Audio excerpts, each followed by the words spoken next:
Bonjour et bienvenue dans le Finistère, précisément à Lannilis, pour la 4e manche de la Coupe de France cycliste. Que vous soyez téléspectateur des Hauts-de-France, de Normandie, des Pays de la Loire ou même de Bretagne, eh bien vous allez vivre avec nous la 37e édition du Trobreau-Léon. Une course mythique, une course atypique entre terre et mer, avec des ribines qui font souvent la décision sur cette course. Il y a beaucoup de coureurs au départ et le peloton s'était lancé tout à l'heure à 11h30 pour une distance de 208 km. Et dans ce peloton, il y a Lilian Jégou, quelques grands noms. Oui, bien sûr, les meilleurs Bretons seront au départ, Warren Barguil, Laurent Pichon ou encore Olivier Legac, mais surtout Philippe Gilbert, qui n'était pas venu ici depuis 2003, où il avait acquis une 2e place. Et 18 ans après, il essaiera cette fois-ci de lever les bras.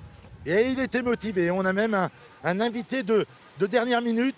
C'est le vent qui pourrait faire la décision. On va tout de suite se porter au devant de la course et rejoindre Gurvan Musset de France Bleu Brésil. Effectivement, on se retrouve en direct sur l'antenne de France Bleu Brésil et les antennes de France 3. Jean-Marc, un petit point sur la course. On voit que rien n'est joué. Rien n'est joué comme souvent. Il y a eu une échappée matinale qui est restée à bonne distance d'un peloton qui fait bonne veille, comme on dit. Il y a du beau monde à l'avant. On a un Alexis Brunel qui est très en jambes depuis la course Cholet Pays de la Loire où il avait fait merveille. On a Edouard Michael Grossu, on a Dimitri Zukowski, Aristi Gardoki et puis également Dylan Kowalski qui a fait l'élastique tout à l'heure, mais je crois qu'il est revenu au contact avec son dossard 183 pour l'équipe Lille Métropole. Et puis on avait également la présence de Pierre-André Cotte, un Canadien. Ces hommes-là ont fait la course depuis le début et on peut le dire, Gurvan, tout à l'heure, on avait même un Breton qui était dans cette échappée en la personne de Maxime Cam. Oui, Maxime Cam, le Finistérien, l'ancien coureur du Brest-Thirois Cyclisme, qui se trouvait ici dans le groupe de tête. Hélas, la difficulté située à Kervaro sur la commune de Guissény, il a sauté dans cette bosse. Il ne figure plus dans le groupe de tête. À l'instant même, on nous annonce maintenant moins d'1 minute d'avance pour le groupe de tête. Et maintenant, on va tourner en fait autour de Lannilis, c'est-à-dire que effectivement, l'organisateur, Jean-Paul Melouet, l'organisateur de cette course ô combien spéciale, ô combien atypique, il a un petit peu modifié la structure de sa fin de course. Il n'y aura pas vraiment un tourniquet ou un petit circuit ici. Il y aura de grandes boucles et ça va être encore plus passionnant, encore plus palpitant. Avec l'arbitrage des Rébinous. Et justement, pour vous montrer un peu notre dispositif, on va tout de suite se rendre aux côtés de Lilian Jégou qui suit la course au plus près des coureurs, au plus près de l'échappée. Lilian, qu'est-ce que vous pouvez me dire sur la forme des hommes qui sont à l'avant ? Oui, bonjour à tous. Effectivement, on est juste derrière l'échappée. Une échappée, comme vous l'avez dit, qui s'est construite dès le 17e kilomètre et qui, au fur et à mesure maintenant des ribines qui s'enchaînent, s'égrènent. Ils sont maintenant 5 devant. Et un coureur qui fait forte impression, forcément, comme vous l'avez dit, Alexis Brunel, qui, tout à l'heure, pour l'anecdote, se retrouvait tout simplement à l'arrière de l'échappée. Il était tranquillement en train de s'étirer. Et à la faveur d'un relais, il y a un coureur qui a pris une centaine de mètres. Ça s'est légèrement regardé derrière. Et Alexis s'est tout de suite redressé sur les pédales pour justement reformer ce groupe. Alexis Brunel, on le sent très fort, on l'avait vu sur les antennes de France 3, déjà très en forme sur le Grand Prix de Cholet. Et là on le voit bien, très intelligemment, il sait récupérer dans les parties butimées. Et surtout, il sait bien se replacer à l'avant de chaque ribine pour éviter tout ennui mécanique et toute crevaison qui sont vraiment les pièges sur cette course. Le coureur de Groupama FDJ n'est pas un inconnu, on peut le rappeler, c'est un garçon qui a été par le passé champion de France amateur. Et quand on est champion de France amateur, on sait que c'est une course délicate à négocier parce qu'il y a toujours beaucoup de prétendants. En tout cas, durant cette course, ce Trobreau-Léon, on va bien entendu vous parler beaucoup de ribines, de ribinou. C'est toute la singularité, toute la particularité de cette course bretonne, 37e du nom quand même. Alors Gurvan, on peut revenir un petit peu sur les ribines, les ribinous. Qu'est-ce que c'est que ce sont? Que sont ces ribinous? Alors petit rappel, effectivement, petite leçon de breton et de géographie bretonne pour tous ceux qui nous suivent. Tro, c'est le tour.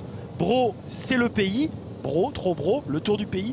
Et Léon, c'est le nord du département du Finistère, alors que le sud, c'est la Cornouaille.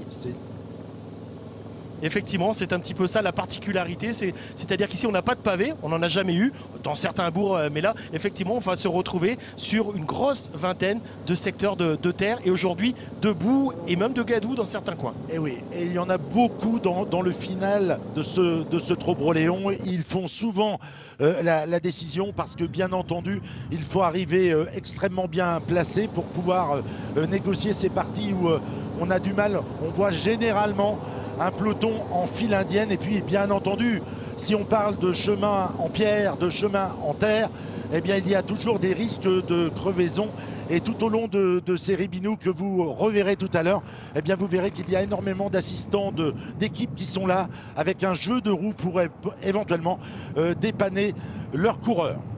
Une mauvaise nouvelle pour Warren Barguil qu'on a vu au tiers de la course tout à l'heure. Il était très bien placé pour sa première participation au Trobroléon. Warren Barguil, il vient de perdre un coéquipier qui vient d'abandonner. Il s'agit du Belge Amaury Capio qui vient de mettre la flèche. En même temps d'ailleurs, on en parlait tout à l'heure Jean-Marc, en même temps que Maxime Cam qui lui également vient de mettre le clignotant et vient de s'arrêter. Il reste 50 km. On a encore vraiment pas mal de sentiers. On va passer là dans le sentier qui était jusqu'à présent. L'échappée rentre d'ailleurs dans ce ribine, dans ce sentier. C'était le sentier du circuit d'arrivée jusqu'à présent. Là, on va y passer 3 fois.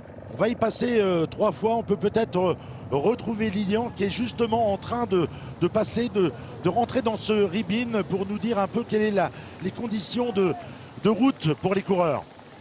Alors c'est vrai que les chemins aujourd'hui avec l'humidité sont très gras, mais ça passe. C'est vrai que c'est pas, il n'y a pas de reflux, c'est-à-dire qu'il n'y a pas de boue qui vient s'emmagasiner sur les coureurs. Mais aujourd'hui, le gros élément extérieur, ça reste le vent. On a un vent extrêmement fort côté ouest. Et on le voit bien au fur et à mesure du parcours qui est très sinueux. Tantôt les coureurs vont l'avoir de face, tantôt de côté et tantôt dans le dos. Et c'est pour ça qu'à mon avis, derrière dans le peloton, on joue un peu au chat à la souris avec l'échappée. L'échappée qui a pris jusqu'à 2 minutes, mais là depuis une trentaine de kilomètres, qui est allé varier entre 50 et 1 minute 10. Et je pense que derrière, au gré du vent, il y a des équipes qui doivent accélérer pour voir. Oui. Lilian sur la moto, juste un petit point sur ce sentier du circuit d'arrivée. On le connaissait très avec beaucoup de pierres. Est-ce que c'est le cas encore cette année? Est-ce qu'il est mouillé? Est-ce qu'il est humide? Est-ce qu'il y a de la boue? Alors pour l'avoir pratiqué, non, il n'est pas du tout. C'est vrai qu'il y a beaucoup moins de pierres parce qu'en fait, comme il est rendu humide, il est plutôt boueux, donc il reste quand même piégeux, notamment sur ce pif-paf gauche-droite. Et il faudra faire extrêmement attention, non pas de crever, mais surtout pas de glisser. Merci Lilian. On vient de le voir il y a un instant, on a eu la bonne idée de nous montrer le classement de cette Coupe de France, parce qu'il faut le rappeler, ce Trobroléon compte pour la Coupe de France de cyclisme, c'est la 4e manche cette année, parce qu'il y a eu énormément de reports, et on s'aperçoit qu'effectivement, eh bien, au classement de cette Coupe de France, il y a de très beaux noms. On n'est pas surpris de voir Arnaud Démare dominer les débats, mais derrière lui, il y a Elie Viviani, et puis donc des gens qui vont faire la fortune de grosses formations qu'on fait aujourd'hui encore une fois le déplacement. On a vu tout à l'heure dans le peloton qu'il y avait l'équipe Lotto Soudal qui était notamment très bien placée. On voit que pour le classement par équipe, eh bien, AG2R Citroën est en première place, Arkea a tout à gagner, a bien figuré aujourd'hui, et puis Roubaix-Lille Métropole également. On voit qu'il y avait de l'ambition, ne serait-ce aussi que pour le classement par équipe aujourd'hui. Donc on a vu tout à l'heure effectivement que les hommes d'AG2R Citroën étaient devant. On a vu que Arkea faisait le tempo à tour de rôle. Les grosses formations tentent de marquer le territoire pour jouer bien entendu la gagne de leur leader. Alors ne pensez pas que la course va rester désormais sur le circuit d'arrivée. On va repartir pour une boucle bien plus large autour de l'Anilis. Dans quelques instants, l'échappée qui compte tout de même une grosse trentaine de secondes. L'échappée va passer sur la ligne d'arrivée. Ça sera vraiment le premier passage. Vous le découvrez à l'image sur l'antenne de France 3 et on vous le raconte sur l'antenne de France Bleu Brésil. L'échappée une nouvelle fois Alexis Brunel qui vraiment assure un travail de titan et qui prend même le temps de regarder, de jauger, et on n'aperçoit pas le peloton derrière. Il y a 38 secondes d'avance pour ce groupe de tête. C'était ce qu'on appelle l'échappée matinale, ou du moins ce qu'il en reste. C'était l'échappée matinale. matinale. Naturellement, c'est une échappée qui va avoir du mal très certainement à aller au bout, mais en tout cas ils ont fait le spectacle. On vous l'a dit tout à l'heure, Maxime Cam appartenait encore à cette échappée. Désormais on peut dire que le peloton derrière a mis en route pour faire un véritable rapproché, mais on va encore les laisser faire quelques kilomètres très certainement comme ça. Il y a des gens qui ont des ambitions aujourd'hui.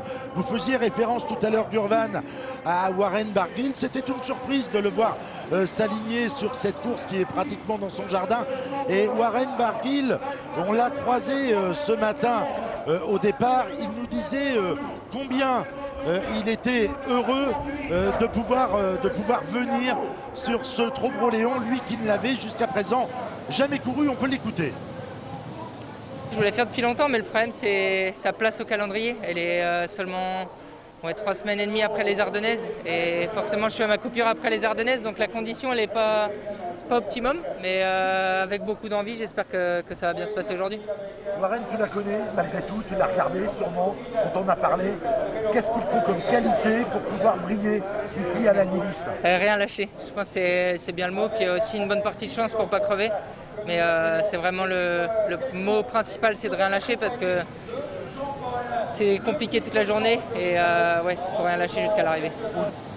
En tout cas pour le moment, lui n'a rien lâché, il est toujours bien à l'arrière en observation et il attend de jouer certainement sa partition avec ses coéquipiers, mais il y en a d'autres. Il y a plein de gens qui ont aujourd'hui envie de briller, parce que ajouter son nom aux lignes du palmarès du Trobreau-Léon, ce n'est pas anodin, ce n'est pas rien. Le peloton qui ne va pas tarder, comme les échappés d'ailleurs, à découvrir le 15e sentier. Il en restera 11 derrière. C'est un sentier où le Trobreau-Léon était passé il y a quelques années. Il y a quand même un petit bail. Et là, le peloton se retrouve une nouvelle fois et il repartira, il s'éloignera pour passer ensuite près du château de Kerwarts, avec un sentier qu'on va découvrir dans quelques minutes, qui est très très spectaculaire, qui passe près d'un château et qui descend ensuite pour passer sous la route. C'est vraiment l'un des sentiers emblématiques de ce Trobreau-Léon, avec Alexis Brunel qui est encore en train de faire du mal ici, notamment avec Dylan Kowalski qui s'accroche pour tenter de rentrer dans les roues, alors que c'est de plus en plus difficile pour le coureur Édouard Michael Grossou, qui il trouve très très dur, et il rentrera plus de toute façon sur la tête de course. Voilà, puis vous le voyez, à la sortie souvent de ces ribines, il y a des assistants et parfois des roues pour dépanner, parce que naturellement sur ces chemins pierrés, il y a pas mal de crevaisons. Alors il y en a moins, paraît-il, c'est ce qu'un assistant nous disait ce matin. Il s'attendait à avoir moins de crevaisons cette année, dans la mesure où effectivement c'est assez souple et les caillasses ne ressortent pas autant qu'elles le feraient d'habitude. Donc de toute façon il y aura a priori moins de crevaisons sur ce Trobreau-Léon 2021. Il reste 46 km. Et là il y a une information, on voit à la tête du peloton, on voit que les Lotto Soudal sont à la manœuvre, et ce n'est pas un hasard, car cette année il y a vraiment une grande star du peloton international qui a décidé de revenir après 18 ans d'absence à l'Anilis. C'est l'immense Philippe Gilbert, un palmarès long comme le bras, celui qui avait été champion du monde et qui avait été second en 2003. Et sincèrement, Philippe Gilbert, ce matin, au départ, il nous a dit combien il aimait cette course bretonne. La date historique, c'était toujours en même temps que l'Amstel Gold Race, donc, qui était une de mes courses favorites, qui est toujours d'ailleurs. Mais donc le choix était vite fait malheureusement, mais là je suis heureux d'être présent à nouveau. Après, c'est une course qui a évolué, elle est plus dure maintenant, surtout aujourd'hui avec le vent, donc ça risque d'être une course très usante. Et ouais, c'est quand même très étonnant de retrouver un Philippe Gilbert après 18 ans. C'est génial, c'est génial. Et je me mets à la place de l'organisateur Jean-Paul Mélouette, avoir au départ de sa course un coureur de l'importance, de l'envergure. C'est vrai qu'il n'y a jamais eu un aussi beau plateau sur les routes du Trobreau-Léon, et ça prouve bien que le changement de catégorie, le fait de monter d'un cran dans la hiérarchie des épreuves, et ben voilà, ça suffisait à faire venir des coureurs aussi importants. Et vous avez raison, Lotto Soudal en tête. Alors on va être très très franc avec vous. Quand le peloton est passé devant nous ici sur la ligne, on a tenté d'apercevoir Warren Barguil. J'espère qu'on va pouvoir le voir grâce notamment aux images d'hélico. On aimerait bien savoir où se trouve Warren Barguil au moment où on va descendre vers l'un des sentiers les plus techniques, vraiment les plus difficiles. Et puis c'est une course qui se prépare un peu en amont, il ne faut pas vous le cacher, parce que ici, un peu comme un Paris-Roubaix, les formations sont venues 2, 3, 4 jours avant pour repérer les ribines, pour repérer le circuit, parce qu'il y a énormément d'endroits qui sont particulièrement piégeux. Alors là, on le voit, le peloton est un peu en file indienne. On laisse l'échappée encore à une petite distance raisonnable, mais il va sans dire que dans quelques instants, à mon avis, les grosses sécuries vont rentrer en route, se mettre en route pour revenir sur les fuyards. Et naturellement, il y a toujours ces ribines qui sont particulièrement piégeuses et sur lesquelles il faudra redoubler d'attention. C'est pour ça qu'une course comme le Trobreau-Léon, et pour avoir l'espoir de l'emporter, eh bien, faut rouler à l'avant. Alors qu'on nous signale l'abandon de Jason Tesson, l'ancien champion de France des élites qui vient d'abandonner, l'ancien coureur de l'équipe bretonne Sojasun, qui a mis le clignotant et qui a renoncé. Ça roule de plus en plus vite, on sent qu'on est en train d'arriver dans cette partie vraiment très très importante, cruciale sur les routes du Trobreau-Léon. Et on a vu également qu'il y avait un coureur en compte qui s'était extirpé du peloton et qui a réussi à revenir sur la tête de course au moment où le peloton va lui reprendre Grossou qui avait sauté lui de l'échappée il y a de cela quelques instants. C'était à la sortie de l'Anilis. Voilà, on va vivre ce départ avec ici un coureur de Groupama FDJ qui se retrouve en bonne position également et qui réaccélère. On va arriver dans une partie très technique là, Jean-Marc. Et là, pour le coup, il ne fait pas le jeu d'Alexis Brunel. Ouais, mais il se relève très vite. Ouais, tout à fait. Je pense qu'il s'était laissé emporter dans les virolos et il se retrouve ici. Voilà, Mais on voit que depuis quelques kilomètres, effectivement, ce sont les Lotto Soudal qui essaient de contrôler la course à l'arrière. Et là, donc, nous sommes de nouveau dans le ribine. Ouais, le 16e, c'est le 16e. Celui de Keradran.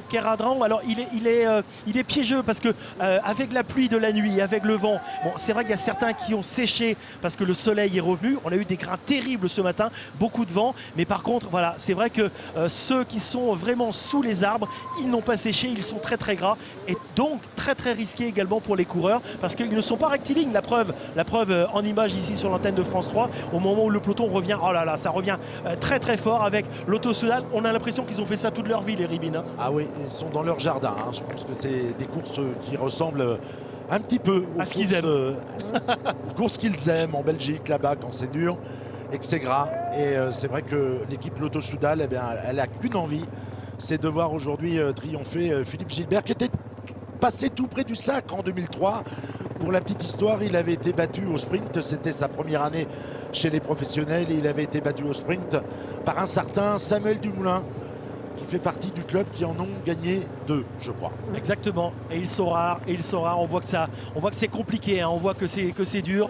Au moment où on va passer près du château de Kerwarts. Et c'est vrai que c'est compliqué. Dylan Kowalski, l'ancien coureur de l'équipe des Côtes d'Armor, qui était repassé professionnel chez Roubaix Lille Métropole, Xélis Roubaix Lille Métropole. Et ben ça y est, j'ai l'impression qu'il est lâché, qu'il est distancé. Ça va être très très compliqué pour lui cette fois de revenir. Je pense qu'il ne reviendra plus. Et tout ça ne va pas faire vraiment l'affaire du groupe de tête, puisque c'est un nouvel élément qui vient de sauter de l'échappée. Et ils ne sont plus que deux, me semble-t-il, avec toujours Alexis Brunel. Là, on vous explique que ça va se passer sous la route, dans un petit pont, voilà, vous l'apercevez, et ensuite ça monte très très dur. Et là c'est délicat, c'est compliqué. Vers la ferme, c'est un passage qui est absolument très délicat à négocier, qui fait très mal aux jambes, surtout en fin de course. Et on l'a vu sur les images d'Anthony Forestier, on a vu que le peloton était vraiment très allongé. Ça veut dire que là ça fait mal, il y a de l'acide lactique dans les jambes, et la fin de course, c'est vraiment à l'énergie, au courage, parce que ça va être très très dur sur le final de ce 37e Trobreau-Léon. Rien n'est joué, rien n'est fait, il y a encore des hommes à l'avant, mais 34 secondes c'est trop peu. Ah oui, ça va être compliqué, même avec une machine à rouler comme Alexis Brunel, même s'il a visiblement trouvé un nouveau compagnon de route, à 2 pour résister à une équipe vraiment très très résolue et très motivée comme, regardez, on les a sous les yeux, ça y est, Kowalski qui est repris à l'instant. Il était dans le groupe de tête tout à l'heure, il était dans l'échappée et ça y est, il est repris. Et c'est également le moment que choisit l'équipe Cofidis pour passer à l'attaque en tête de ce peloton. Et tout ça, une nouvelle fois, on se répète, mais c'est vraiment le cas, vous savez, la preuve en image, tout ça ne va pas faire la fête et les affaires du groupe de tête. Le groupe de tête, ils ne sont plus que deux. Il y a bien évidemment Brunel et il y a également le dossard 55. C'est le Belge Kevin Van Melsen. Et Alexis Brunel, vous savez qu'on l'a rencontré juste avant de partir ce matin. Et je peux vous dire que le petit Alexis, eh bien, il avait de l'ambition aujourd'hui. On va essayer de faire une belle course. On a une équipe plutôt assez forte avec Olivier qui est du coin, qui est très motivé. Je le suis aussi parce que c'est des courses qui me plaisent, avec des chemins comme Paris-Tours que j'ai pu gagner chez les Espoirs ou même Roubaix. C'est le même genre de choses qui m'animent un peu. Donc non, franchement, on va essayer de faire une belle course aujourd'hui. Très sincèrement, il avait de l'ambition, il a de quoi, il avait l'expérience effectivement, il vous l'a dit, de Paris-Tours qu'il avait remporté dans les catégories jeunes. Donc effectivement, il est un peu dans son jardin aujourd'hui, mais là, ça va être quand même très dur de résister au retour du peloton où derrière, on est vraiment en train d'emmener gros pour essayer de revenir sur ces deux-là qui essayent de maintenir un semblant de suspense. 34 secondes d'écart. Et Jean-Marc, la bonne nouvelle pour tous les fans de vélo et bien évidemment surtout pour les Bretons, c'est que Warren Barguil, on l'a aperçu avec ses chaussures bleues, on l'a aperçu tout à l'heure. Ça veut donc dire qu'il est toujours en bonne position, qu'il n'a pas eu, du moins pas trop, de mésaventures et qu'il peut encore jouer la gagne à l'occasion de son premier Trobroléon. C'est passé très très vite dans le secteur de la ferme, le secteur de Mesquat.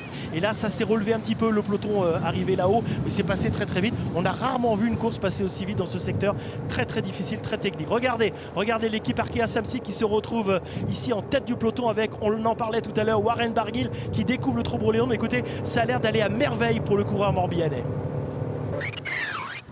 Ah oui, ça va fort, hein. On sent bien il a son affaire et que visiblement les efforts, il a su les faire au bon moment, au moment où il faut revenir sur les deux échappés. On a vu Alexis Brunel qui continuait d'emmener bon train.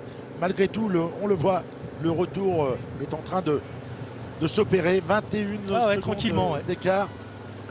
On n'a pas de nouvelles de Christophe Laporte qui ne doit pas être très loin non plus. Non, et puis il a du monde devant. Bah tiens, regardez, il est là, vous aviez raison Jean-Marc, il est là, le dossard 1.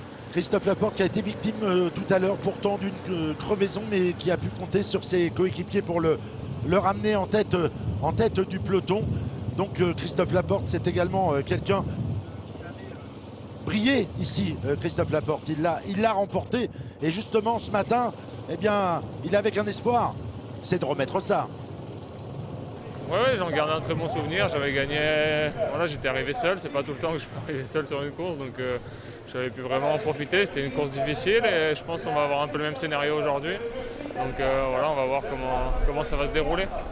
De gagner la course, bien sûr. Voilà, c'est l'objectif de l'équipe.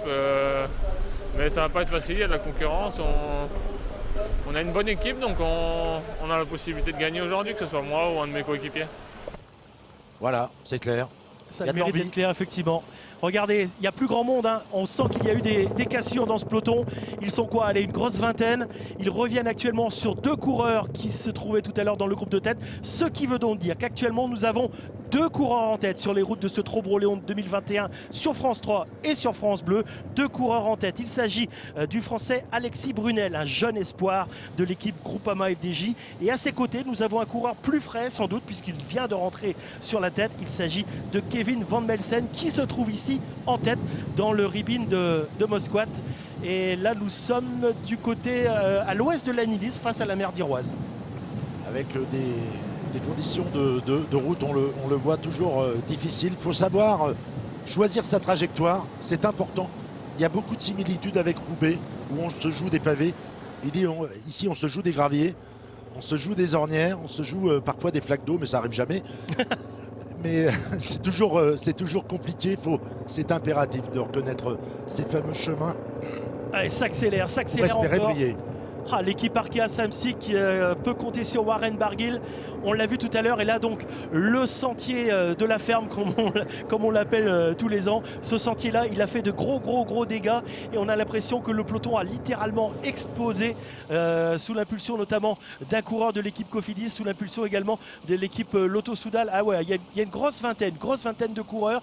Et ils sont à 23 secondes. Donc, soyez-en certains, vous n'avez strictement rien raté. On va faire une petite pause tout de suite sur l'antenne de France Bleu et on continue évidemment sur France 3. Et naturellement, cette montée, elle a fait mal aux jambes à beaucoup de gens. On le disait tout à l'heure et on le voyait à l'image. Le peloton était un peu en file indienne. Ça voulait dire que c'était dur. Et c'est vrai que cette montée de la ferme, à chaque fois, elle fait une forme de sélection. Mais là, sauf que là, cette fois-ci, on est toujours à 38 km de l'arrivée. Ça ne sera pas le juge de paix de cette 37e édition. Non, mais il a fait vraiment, il a fait de gros dégâts. Il a fait de très très gros dégâts. Ce coureur d'Arkea Samsic qui se retrouve avec quelques mètres d'avance sur le peloton, qui va donc, je pense, réussir à revenir sur la tête. Tout ça, ça fait les affaires de toute façon de Warren Barguil, très clairement.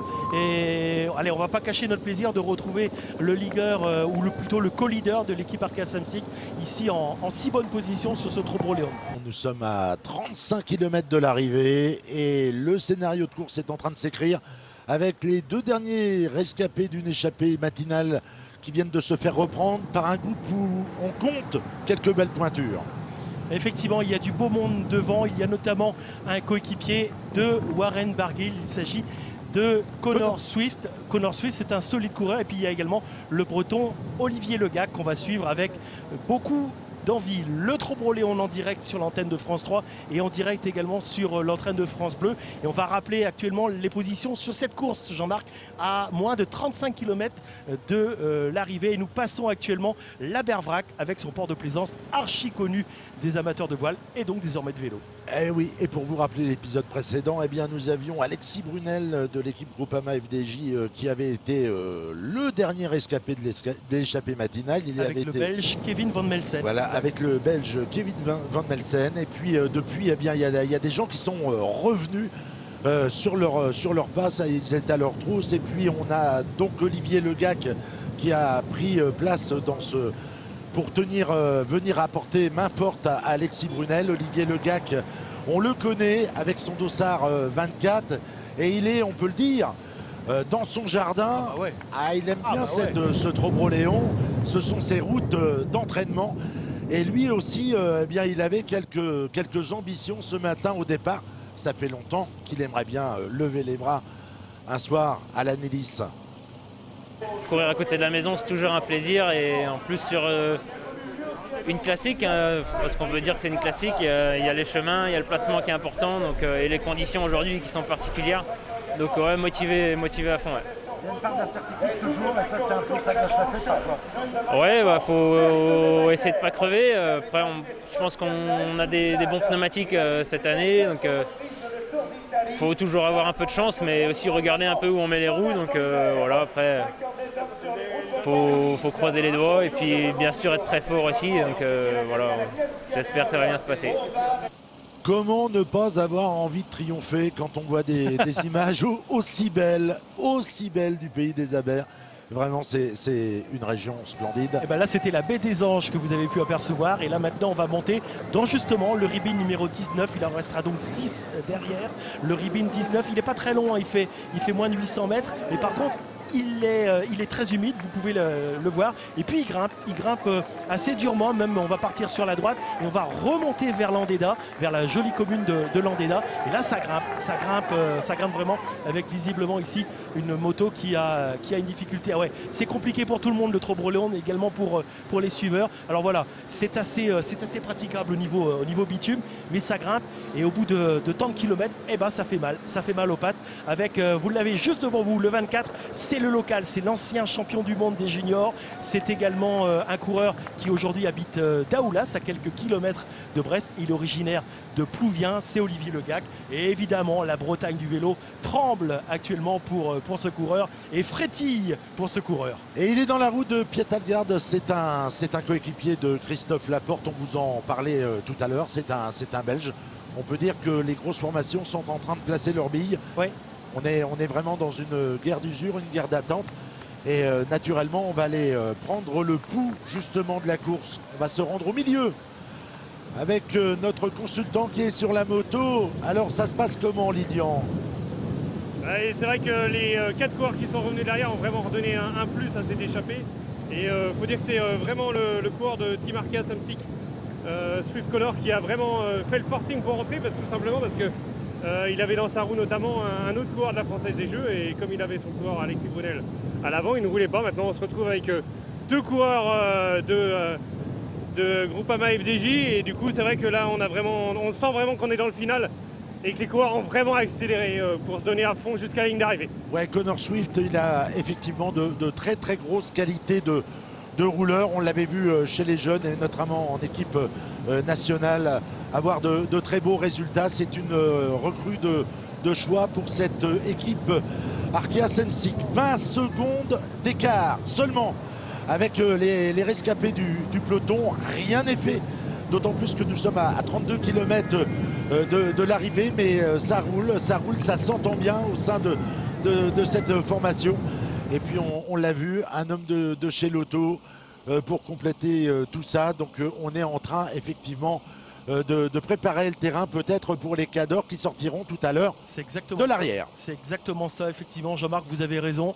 Et en plus, vous pouvez l'observer, hein, alors qu'à côté, il y a des routes assez rectilignes et assez propres, on va le dire comme ça. Eh ben non, là, le Trobro se retrouve sur des routes où le peloton aura bien du mal à s'organiser et aura bien du mal à revenir, évidemment, sur ce groupe de tête. Alors, évidemment, il y a beaucoup de choses qui vont se passer d'ici l'arrivée. 20 secondes, c'est rien, c'est que dalle. Mais par contre, ce qui est clair, c'est que ça n'avantage pas le peloton. Et là, actuellement, c'est plutôt l'échappée au moment où on longe encore la mer du côté de Landéda. On va revenir ensuite vers la Nilis avec, là encore, d'autres sentiers et d'autres sentiers délicats. 15 secondes, on annonce 15 secondes. 15 secondes d'écart. On va en profiter quand même pour rendre un petit hommage à Jean-Paul Melouat, à tout son comité d'organisation qui a tenu bon pour maintenir cette course au calendrier avec bien entendu un protocole sanitaire des plus stricts. Personne à l'arrivée, personne au départ, mais il faut que le vélo continue de vivre. Il a été bien pénalisé cette année, l'année dernière, parce qu'il y a beaucoup de courses et notamment chez les amateurs. Et on les salue vraiment, tous les amateurs qui ont été privés de compétition, mais c'est bien de retrouver un peu de vélo sur les antennes du service public. Ça nous fait beaucoup de bien, surtout que, regardez, le soleil est de la partie, mais c'est comme ça tous les jours en Bretagne.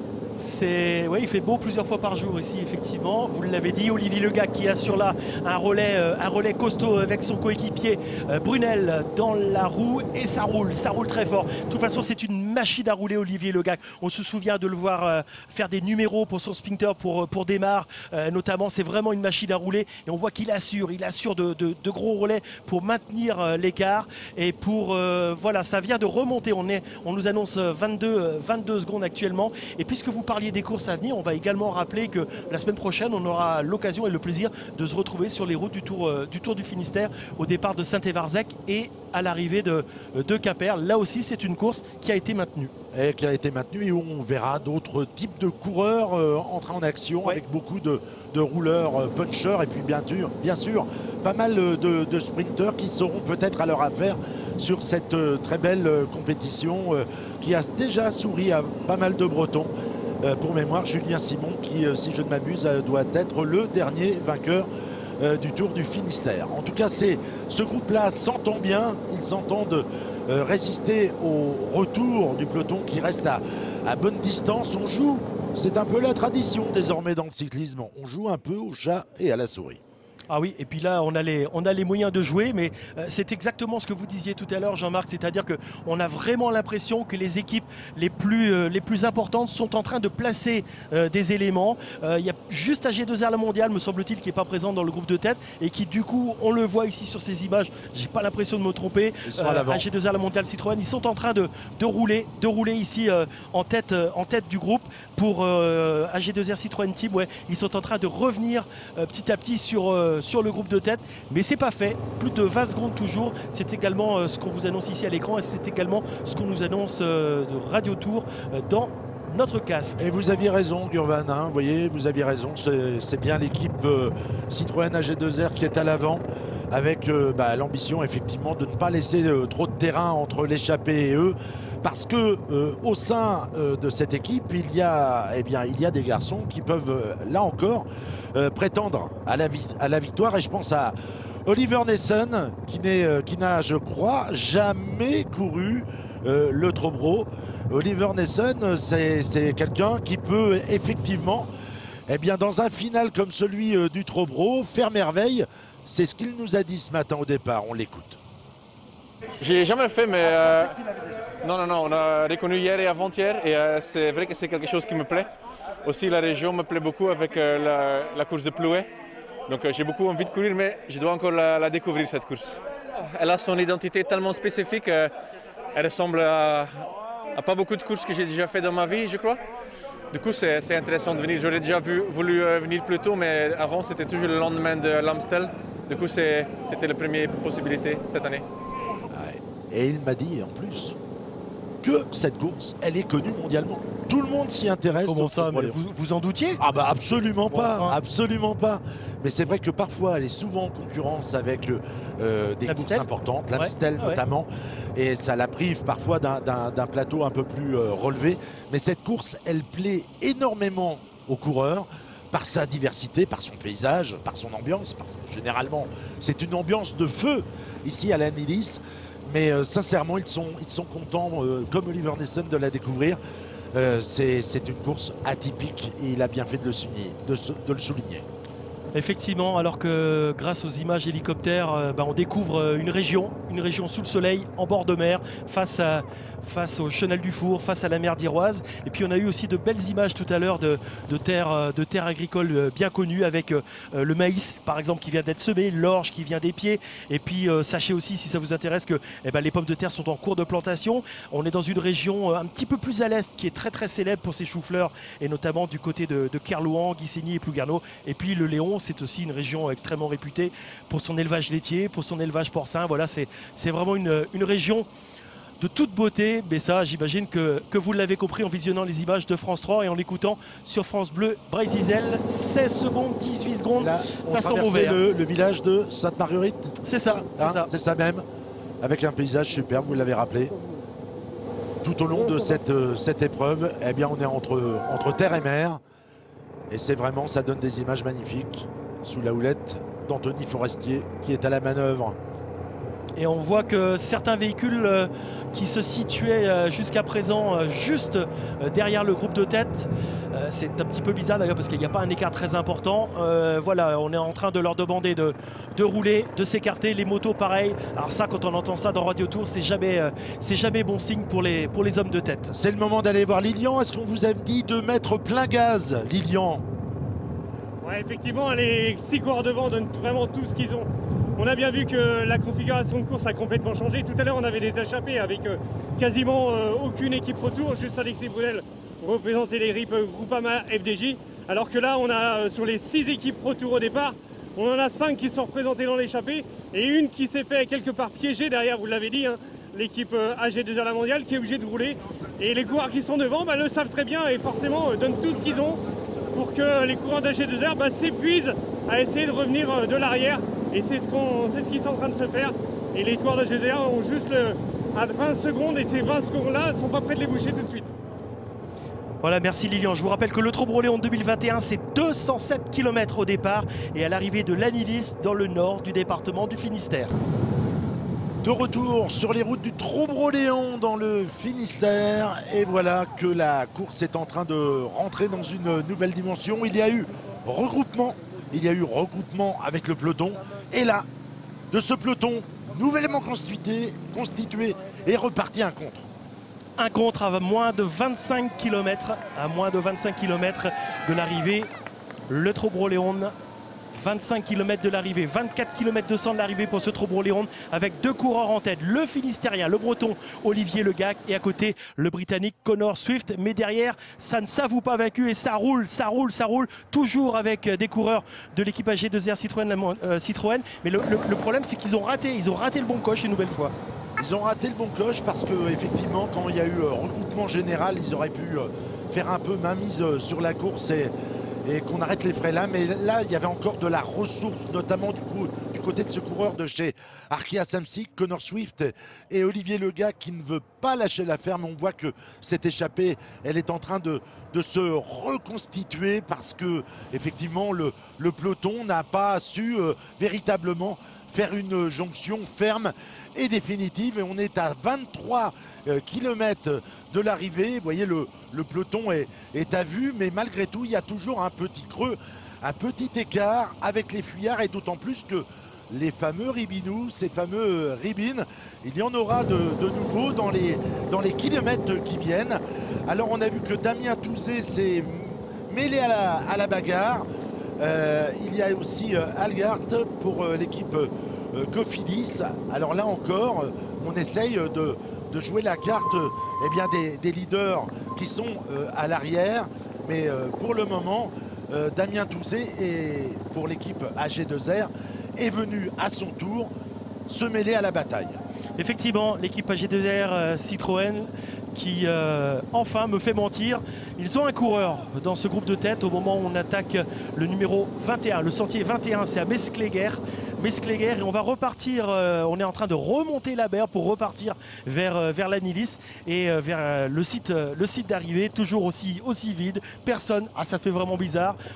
J'espère que vous êtes bien dans votre canapé parce que ici c'est un petit peu bizarre. Il n'y a strictement personne en raison de cette crise sanitaire. Et on voit que ça roule derrière avec Warren Barguil qui est toujours en bonne position. C'est très agréable de le voir aussi bien placé avec encore un coéquipier avec lequel il peut travailler. Et Connor Swift, l'autre coéquipier, qui est toujours dans le groupe de tête. Et on a vu tout à l'heure que le Lotto Soudal qui se trouvait devant également, à savoir Harry Sweeney, j'ai l'impression qu'il a sauté, où il était en train de décrocher petit à petit. Et on va pouvoir peut-être s'en rendre compte au moment où le peloton arrive dans une partie un petit peu plus délicate sur ce sentier. Mais là, vous voyez, ce sont des sentiers qui sont secs parce qu'ils étaient au vent, ils étaient au soleil et ils ont eu le temps de sécher, pas comme certains qu'on verra encore tout à l'heure. Alors on le voit, il y a un coureur qui est en chasse-patate entre le peloton et donc les échappés, et on voit que le peloton progresse bien entendu moins vite que les échappés, puisque ça y est, ils ont repris 27 secondes d'avance. Ce n'est pas négligeable, mais encore une fois on vous le dit, c'est un scénario presque écrit à l'avance. Sur un terrain comme celui-là, on peut se permettre de jouer un petit peu au chat et à la souris. C'est l'intérêt du peloton, effectivement, c'est l'intérêt des leaders qui savent que de toute façon, vaut mieux laisser des coéquipiers bosser tranquillement, façon de parler, bosser en tête de course pour vraiment provoquer la grande bagarre. Au moment où on rentre dans le ribbon numéro 22, alors il est compliqué parce que vous venez de le voir, l'entrée est assez délicate, mais là de toute façon, bon, ça c'est clair, on n'a plus de gros pelotons, on n'a plus de gros groupes, donc de toute façon, ah là là, une moto qui s'est couchée. Vous voyez, c'est très compliqué. J'espère que ça va pas gêner le peloton, et le peloton mené notamment par Warren Barguil. J'espère qu'on va avoir l'image. Ça risque quand même de les handicaper un petit peu quand même. Sauf si vraiment le motard.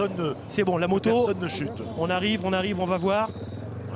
On va peut-être prendre des nouvelles de Lilian. La moto est toujours là. C'est compliqué. Warren est bien passé. Warren Barguil est bien passé. Les autres coureurs aussi. Mais ça les ralentit. Vous aviez raison. Exactement, ça ne pouvait que les ralentir parce qu'ils s'occupent la totalité de la largeur de ce sentier. On va peut-être reprendre des nouvelles avec Lilian pour voir un petit peu comment se comportent les échappés à l'avant.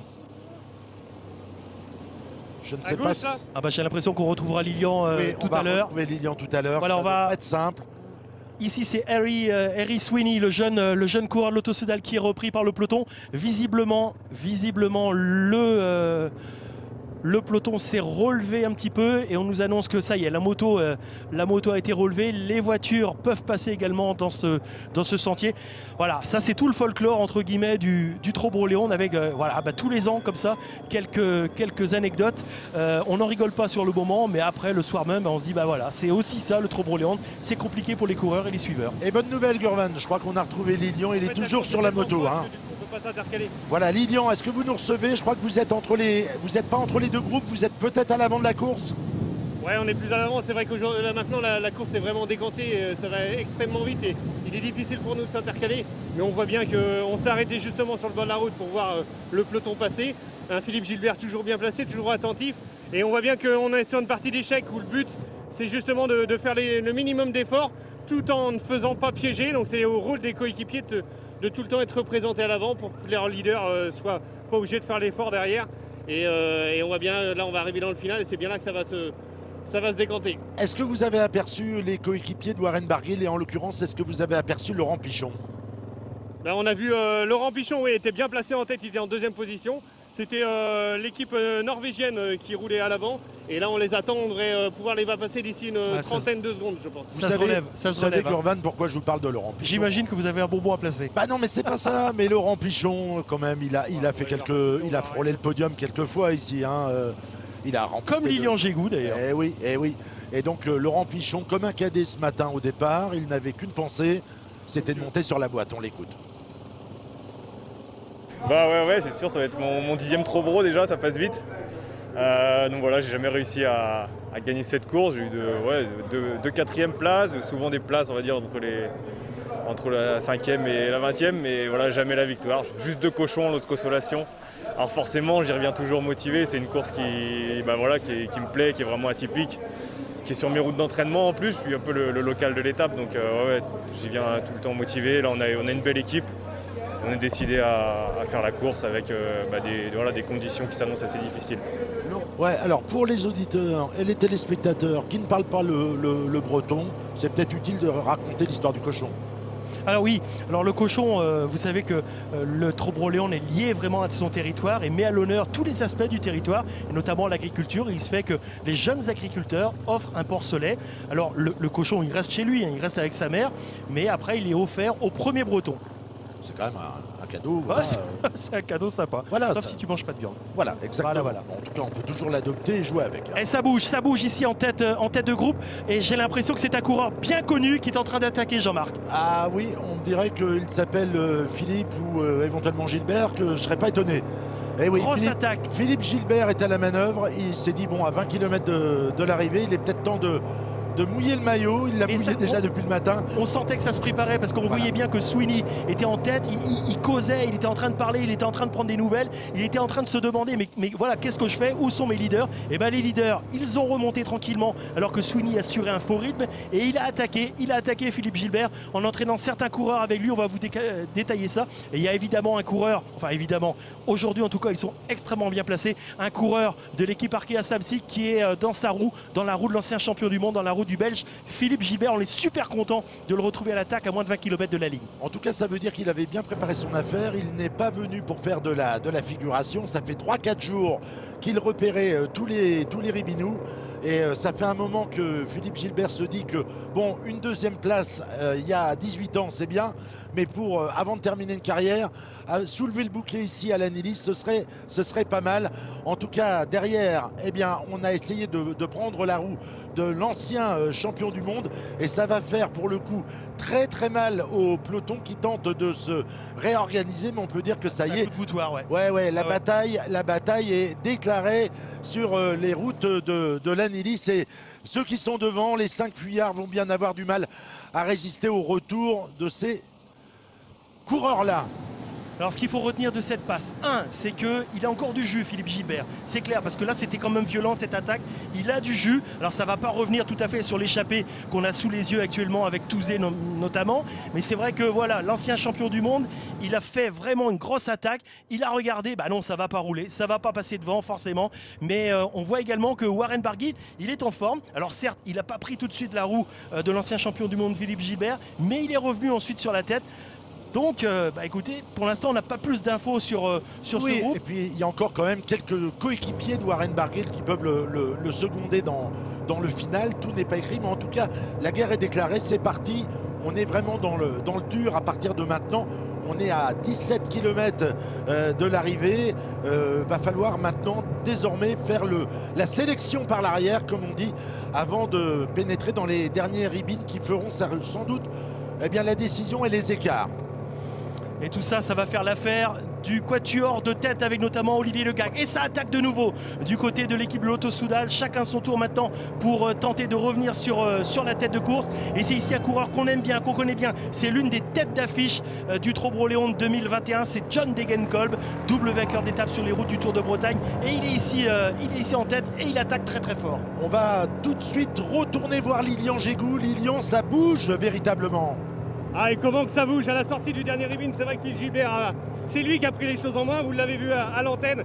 Et le peloton a littéralement explosé On est en 3 groupes quasiment. Et je peux vous dire que nous, on se retrouve dans les voitures, même dans les directeurs sportifs. On sent bien que c'est la panique et que la course est en train de se jouer maintenant. Ah, c'est pas une course qui s'écrit au tableau noir, ça c'est certain. Le Trobreau-Léon, il y a trop d'incertitudes pour faire des logiques d'équipe. Vous êtes d'accord avec moi, Gurvan? Fatalement, c'est impossible. C'est impossible de savoir comment ça va se passer. Il y a trop d'incertitudes. Et aujourd'hui, il y a en plus un niveau comme il n'y en a jamais eu. Alors qu'on retrouve le groupe de tête avec toujours 4 hommes en tête ici sur ce Trobreau-Léon à moins de 17 km de la ligne d'arrivée. On va partir tout à l'heure sur la gauche et on va rentrer de nouveau dans un Guinogène, dans un Ribine, dans un sentier, et on va repartir vers la ligne d'arrivée. Et Damien Touzé, c'est un dur au mal. Hein. Damien Touzé, on l'avait vu, comme on dit, opérer sur les routes du Crest-Bréz Élite. On s'en souvient, il avait fait une très très belle opération. Et puis par la suite, on sait qu'il a été chercher une médaille de bronze au championnat de France. Ah non, c'est un bon. C'est un très très bon coureur. Quand vous avez un gars comme ça dans l'échappée, de toute façon, c'est que du bonheur. C'est que du bonheur. C'est attention, danger. C'est pour ça que derrière, naturellement, ça a réagi. Damien Touzé, faut pas lui laisser trop d'écart. Regardez cette image. De la course. Qu'est-ce qu'on retient de cette image? C'est que chez Lotto Soudal, il y a du monde. Il y a du monde encore dans ce petit peloton. Alors, il est plus important, plus gros que tout à l'heure, mais ils sont au moins 5. Ils sont au moins 5 dans ce groupe. Et ça peut faire l'affaire de l'équipe belge. Ah bah dans un final, c'est certain. Ça peut faire que l'affaire de leur leader, Philippe Gilbert. Virage à gauche, virage à droite. Là, souvent, il y a des cailloux. Il faudra faire attention. Et le peloton, c'est ça, 25 secondes. Le peloton qui rentre dans ce sentier au moment où l'échappée va pratiquement en sortir. Et 26 secondes à l'écran. Et la Radio Tour à l'instant nous annonce 30 secondes. Donc ça reste assez stable au fil des kilomètres. Moins de 16 km de l'arrivée maintenant de ce Trobreau 2021. Ouais, mais on dirait que c'est Baptiste Plancart là qui est il aime bien, Baptiste il aime bien les courses bretonnes. Il adore les courses bretonnes. Baptiste Plancart, lors de la dernière édition, Baptiste Plancart, il avait tout simplement, je crois, pris la 2e place. Non, c'est un très bon C'est un garçon qui est taillé pour les manches de Coupe de France. Et c'est un garçon qu'il faut surveiller. Il ne faut surtout pas lui laisser trop d'espace parce qu'il a des qualités de finisseur impressionnantes. On l'avait vu également sur le Tour du Finistère. Vraiment en très très bonne posture. On l'a rencontré, Baptiste Plancart, ça tombe bien, vraiment, on a vu du nez ce matin. Et Baptiste Plancart, juste avant le départ, je peux vous dire qu'il avait l'ambition de peut-être lever les bras ce soir à l'Anilis. Non, il faut avoir les jambes, la chance, et surtout tous les ribines, il faut prendre dans les premières 20-30. Et puis il faut avoir de la chance, comme tu disais, et une fois que tu es dans la finale, il faut être encore très fort parce que les ribines se suivent très vite. Et si tu n'es pas avec des bonnes jambes, c'est fini. Vous avez entendu, hein, il a dit d'abord avoir les jambes, après la chance. Ouais, alors la différence par rapport aux années précédentes, c'est que il n'y avait pas ce combat quasi éternel entre équipes belges, et que là, je peux vous dire qu'à la Lotto Soudal, ils ne vont pas laisser Baptiste Plancart sortir. On voit qu'ils sont en train de mener le peloton, mais ça fait rien. Il fait le trou au moment où on nous annonce que l'un des coéquipiers de Warren Barguil, à savoir Clément Russo, est en difficulté. Il l'aurait crevé ou il aurait des problèmes mécaniques. Et ouais, parce que les dérailleurs et la mécanique de ces belles machines sont mises à rude épreuve. Et puis on va aller retrouver tout de suite Lilian Gégou pour savoir si sa mécanique à lui, elle fonctionne bien. Lilian, est-ce que vous êtes avec nous? Oui, effectivement, Clément Russo, en fait, il n'a pas crevé, il a juste un problème de selle. C'est vrai que sa selle s'est desserrée et là, il est en panique totale. C'est vrai que Clément, c'est un spécialiste du cyclocross et c'est vraiment une arme pour Barguil. Et c'est vrai que là, le mécano, ça fait pour essayer de resserrer sa selle. C'est compliqué même. La solution, ça aurait été de changer son vélo, mais on voit qu'on est dans le final et la course se joue maintenant et c'est impossible pour lui de s'arrêter. Sinon, la course pour lui sera perdue. Alors là, on est à 14 km de l'arrivée. On a Baptiste Plancart qui est en chasse-patate derrière l'échappée. Ça veut dire que lui, il se dit, cette échappée-là, on ne sait jamais, elle peut aller au bout. Je pense qu'il a compris que Olivier Le Gac est sur ses terres. Je pense qu'il a compris que les gars de devant, finalement, ils conservent une bonne vingtaine de secondes d'avance. Donc il s'est dit, après tout, autant tenter ma chance maintenant. Et on voit que derrière, c'est pas super effilé. Ça roule pas à bloc au moment où le quatuor du tête, l'échappée avec, on le répète, notamment le Britannique Connor Swift, notamment le Breton Olivier Le Gac. Ce groupe de tête, il va passer sur la ligne d'arrivée. Il va repartir pour une boucle autour de l'Anilis. Et on verra verra ensuite arriver le Belge Baptiste Planckaert qui, vous l'avez dit, brilla par le passé, notamment sur les routes du Tour du Finistère et notamment sur les routes du Trobreau-Léon. Oui, parce que ce dernier tour, effectivement, c'est pas un nouveau tour, hein, c'est vraiment un autre circuit qui se profile. Les coureurs ne l'ont pas encore complètement découvert, donc voilà, il n'y a pas de repère, il n'y a pas de point où on peut se dire tiens, c'est là que je vais lancer mon attaque, donc il faut être dans le coup dès maintenant. Baptiste Planckaert, on vous l'a dit, c'est un client, c'est quelqu'un qui a une très très belle lecture de la course, et en plus c'est un garçon extrêmement sympathique. 19 secondes. 19 secondes. Ah, il y a un problème pour Damien Touzé là. Pour Damien Touzé, problème de dérailleur visiblement. Problème de dérailleur bloqué. J'ai l'impression qu'il ne peut pas passer ce qu'il veut. Ça y est, c'est reparti. Il a donné un petit coup de talon. Je crois que son dérailleur est de nouveau opérationnel. Bah, c'est sûr qu'ils prennent de la gadoue. Ils ont pris beaucoup de sable, beaucoup de gravillon. Ouais, c'est compliqué. Alors, est-ce que Touzé va réussir à revenir sur le groupe de tête avant le prochain sentier? Ouais, j'ai l'impression qu'il a retrouvé. Bon. Voilà, son dérailleur est à nouveau opérationnel et je pense qu'il va rentrer.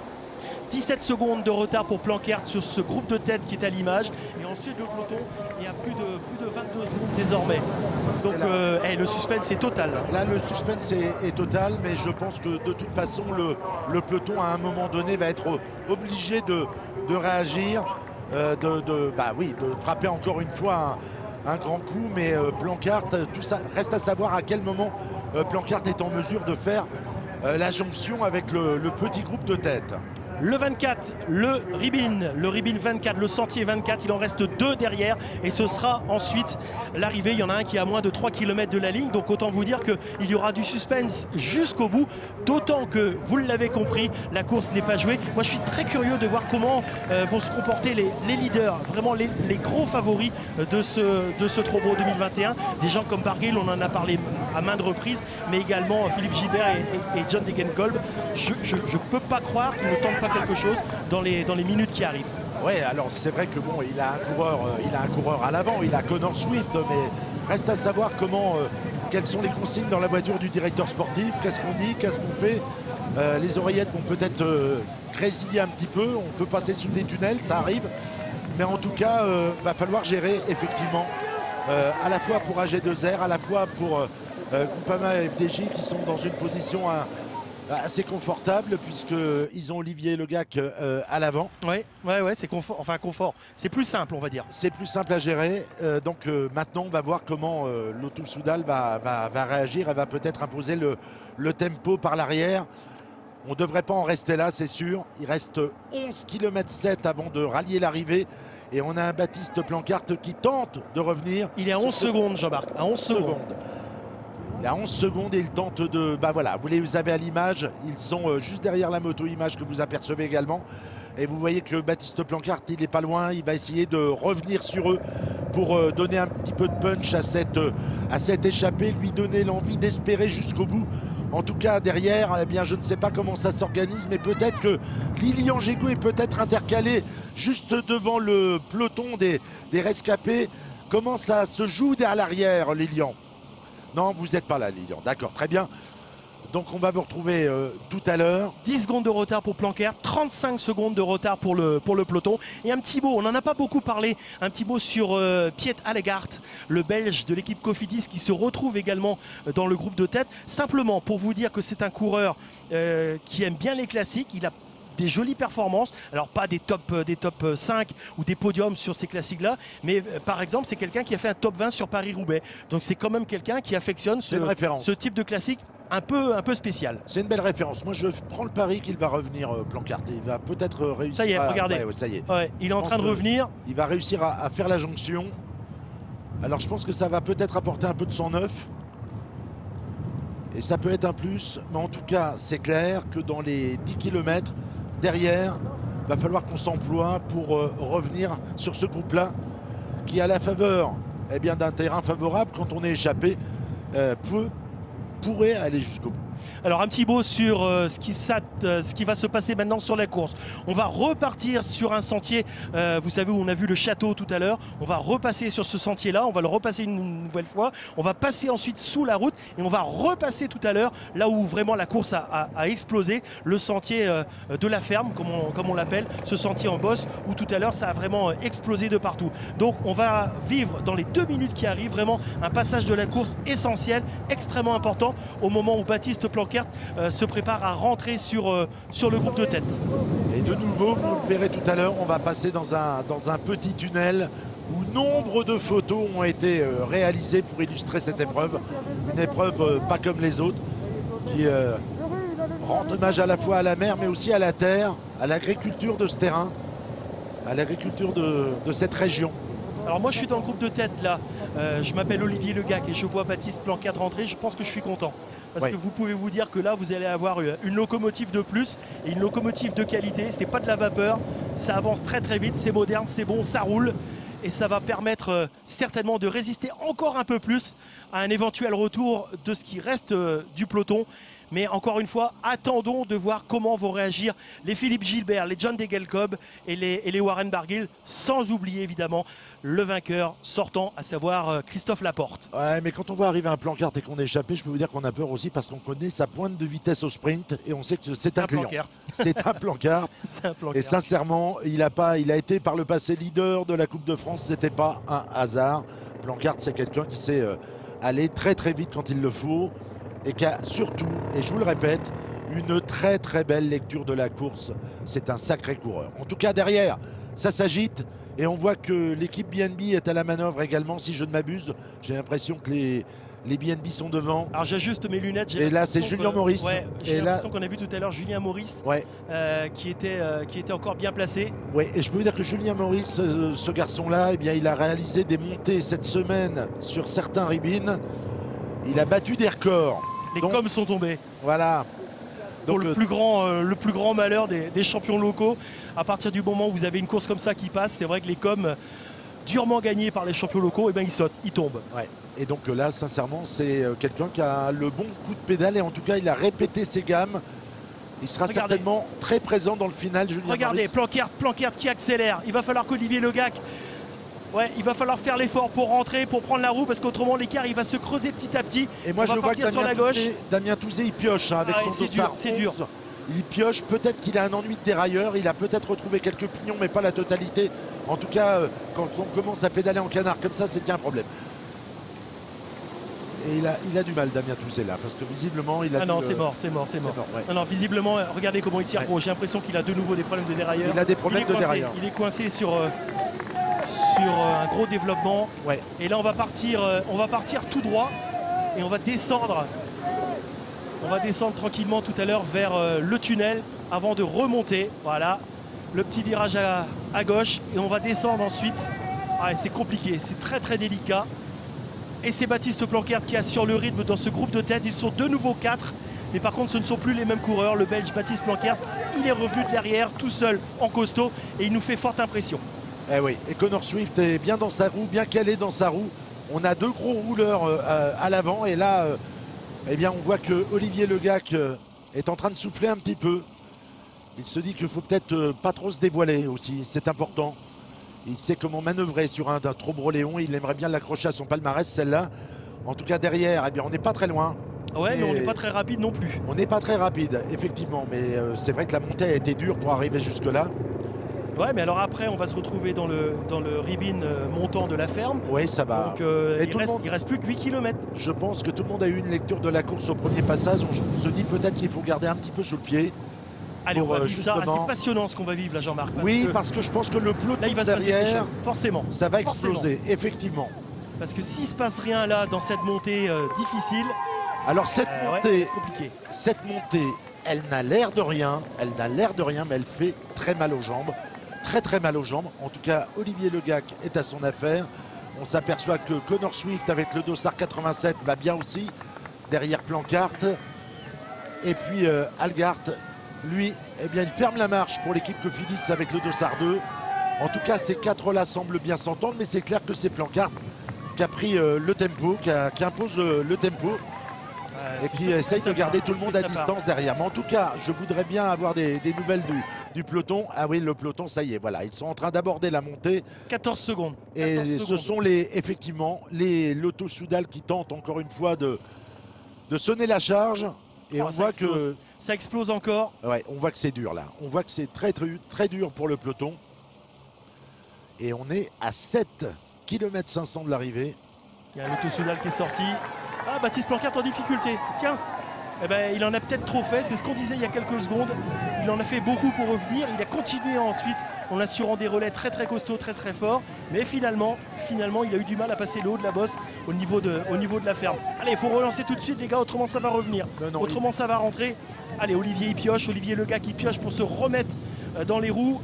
Et le tempo, il est assuré actuellement par Connor Swift. Je ne suis pas certain que Piet Allegard il puisse assurer quoi que ce soit. Ah, et ça devient difficile. Ouais, on sent ça y est, il passe. En tout cas, ils ont creusé. Hein. On voit qu'ils ont creusé quand même encore un peu l'écart, 29 secondes. Et derrière, eh bien, ça pioche tout pareil. C'est sûr que les rouleurs, les rouleurs punchers, eh bien, ils sont à leur affaire. Mais pour les autres, c'est plus dur. On voit que ça pioche terriblement en fin de peloton. Voilà, rien n'est joué. On est à 7 km de l'arrivée. Les 4 à l'avant continuent de bien s'entendre. Avec un Plancart qui ferme la marche, qui veut peut-être se refaire un peu la cerise, comme on dit dans le milieu. En tout cas, devant, ça roule. Connor Swift est en train d'emmener. Derrière, Damien Touzé est en train de se faire rattraper par le peloton. Je ne sais pas comment il a passé la bosse avec ses problèmes de dérailleur. Lui, il a dû faire de la muscule. Hein. Ouais, je pense qu'il a un gros problème de dérailleur. On l'a vu regardez, tout à l'heure. Jean-Marc, regardez, le peloton, il a roulé très vite dans la descente et dans le début de bosse. Et finalement, là, ça roule plus très vite.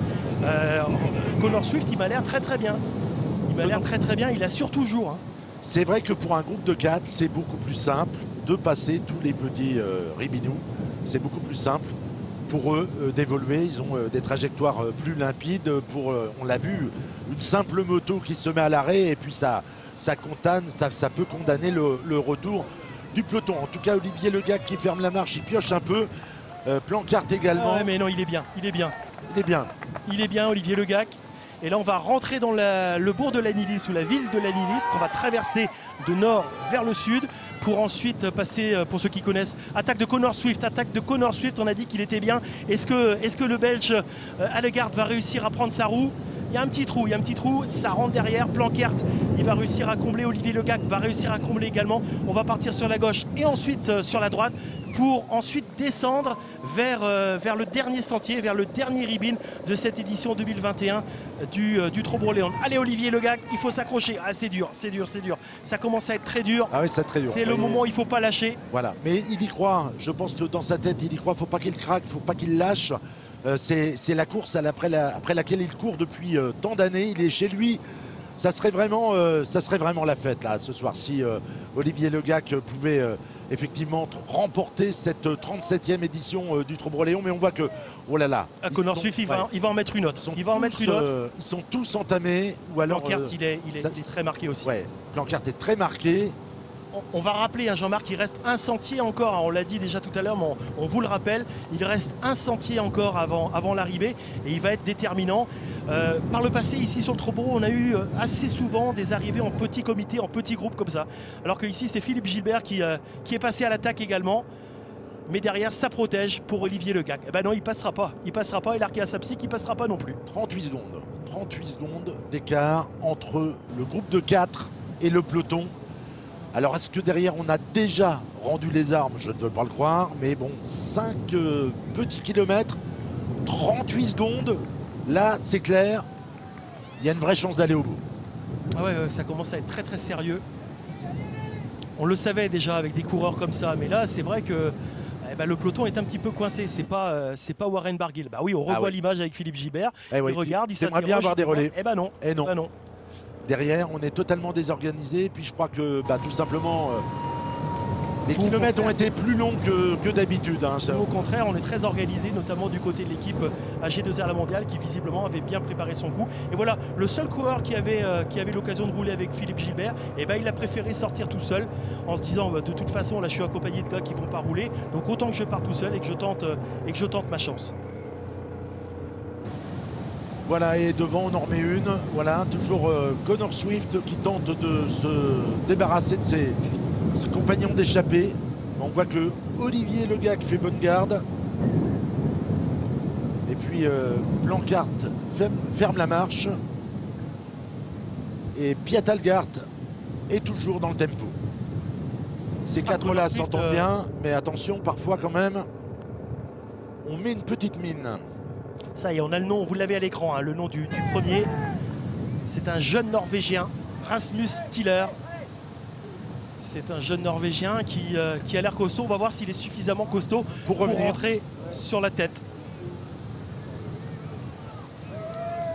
En tout cas, c'est dur. Hein. On voit que, voilà. Il va y avoir...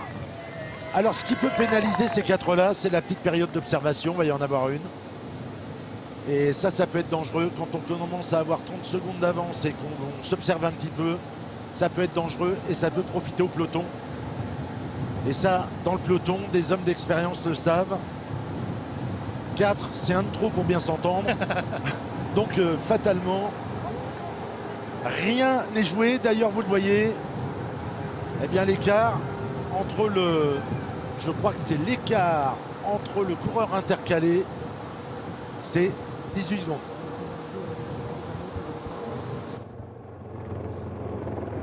Ouais, mais je crois que ça va être dur pour lui hein, de revenir, de retenter quelque chose. Rasmus Stiller.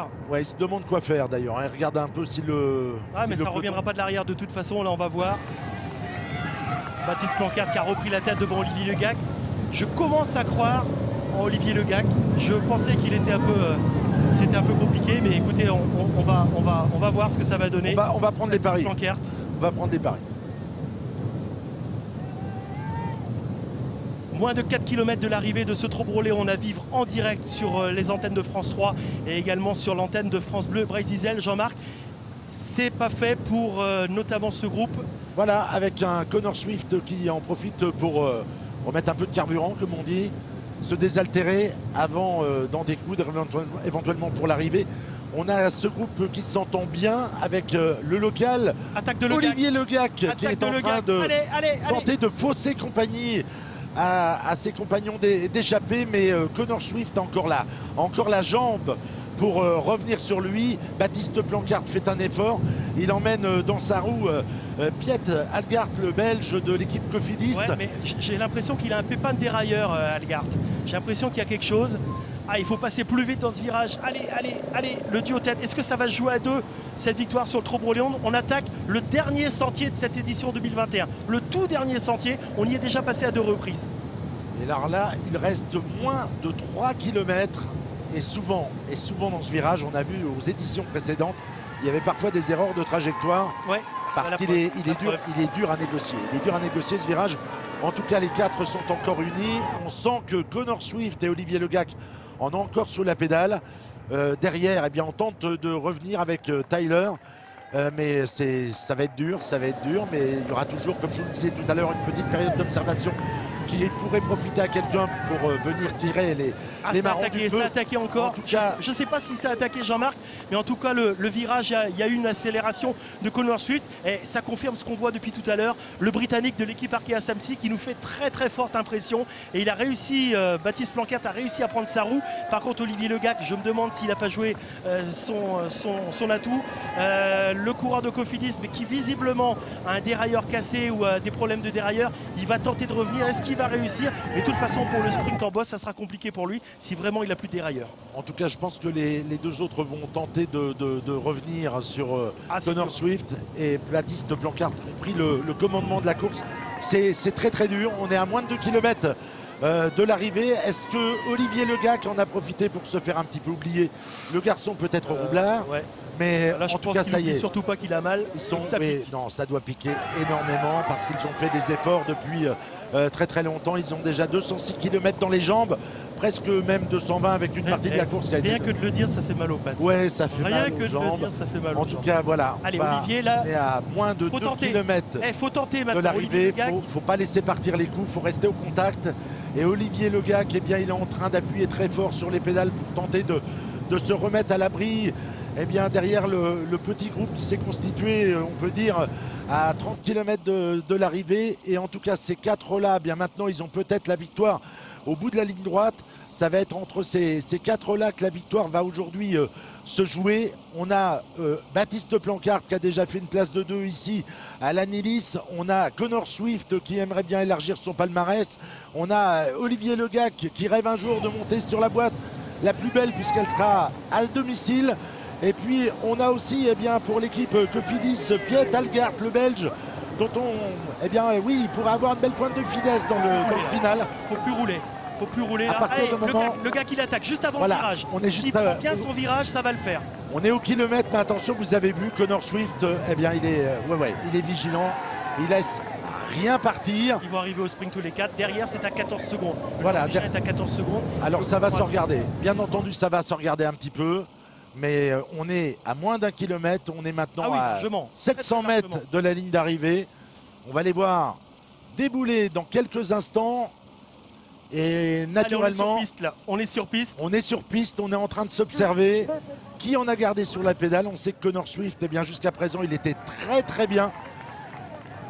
Il y a une tentation peut-être pour Olivier Legac de partir tout de suite, mais Baptiste Plancart, attention. Il est pas loin. Baptiste Plancart, c'est un très très gros client. Et là, je pense que l'effort... Attaque de Connor Swift. Connor Swift a décidé de se lancer dans le sprint. Et juste derrière, c'est Algart. Il bloque Algart le long des publicités, le long des barrières. Et il va s'imposer. Il va s'imposer. Ouais, ça va être juste pour Plancart. Non, ça va être juste. Et non. Alors là, c'est Algart. C'est Algart qui s'est imposé, à mon avis, juste devant Baptiste Plancart. Et sans doute, sans doute avoir besoin d'une photo finish. Mais en tout cas, Olivier Legac prend la 4e place. Et là, pour le sprint du peloton, Clément Rousseau était revenu. Tiens, Warren est toujours là, Warren Barguil. Pour le sprint du peloton. Degenkolb.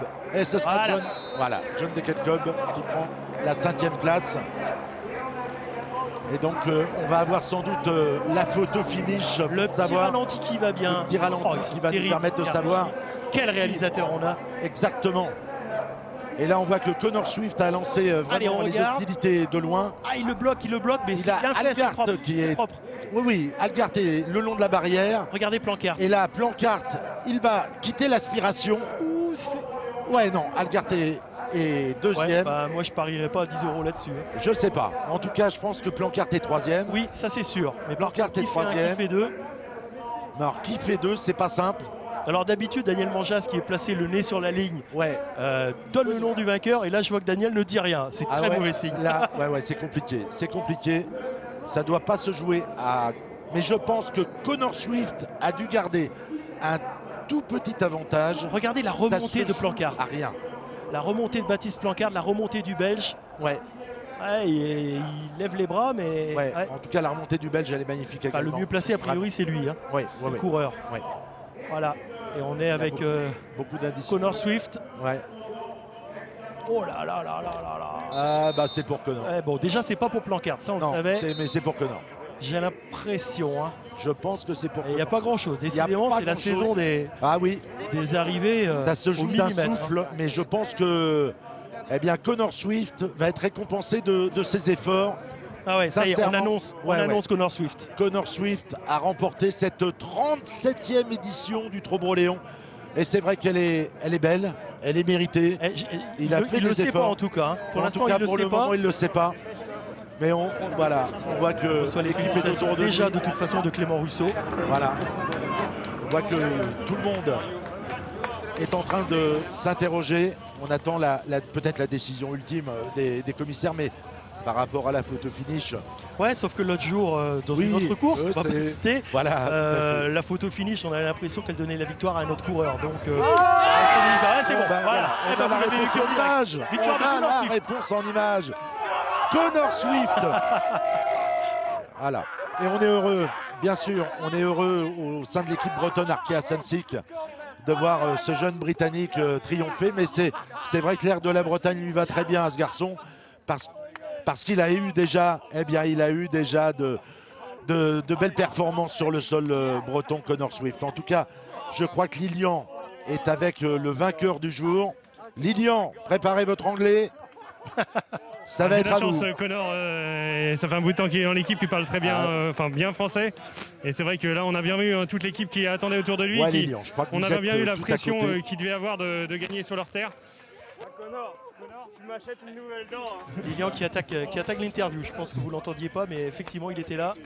Ouais, c'est vraiment un soulagement aujourd'hui pour toi. Oui, je suis très content. L'équipe c'est breton et c'est une très belle victoire pour l'équipe et aussi pour moi c'est mon première victoire professionnelle et aussi le national championnat d'Angleterre. Mais oui, je suis très content. C'est une très belle course et c'est incroyable de gagner aujourd'hui. On a vu que tout le monde était content pour toi aujourd'hui et c'est vrai qu'il y avait vraiment une stratégie où c'était tout le monde pouvait gagner dans l'équipe.